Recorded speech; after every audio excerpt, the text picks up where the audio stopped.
Kwa nini Mungu hakutaka Adam ale mti wa ujuzi wa mema na mabaya?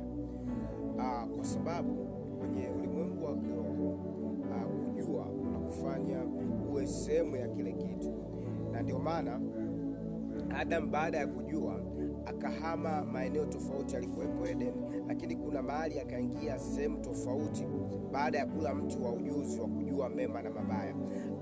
Kwa nini Mungu alihesabia huku ni kufa? Kwa sababu kuna kipindi Adam alikuta miti imeota vizuri, kuta kwamba anaishi na simba kwa amani, alikuta matunda mbalimbali, asijue imekuwaje vikatokea.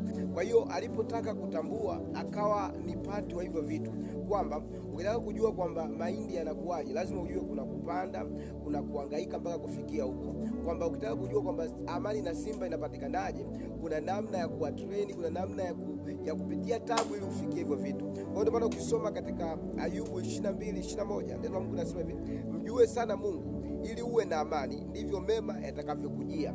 Kwa hiyo mjue sana Mungu, alafu mema yatakuja.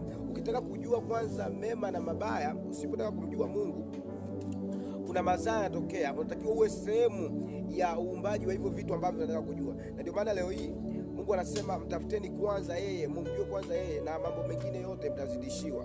Ukimjua Mungu, kuna vitu Mungu atakufanyia pasipo nguvu zako, pasipo kujua vimekuwaje. Ndio maana utasikia nasema kesho majira kama haya. Unaweza kujiuliza kesho majira kama haya hivi vitu vinatokeaje?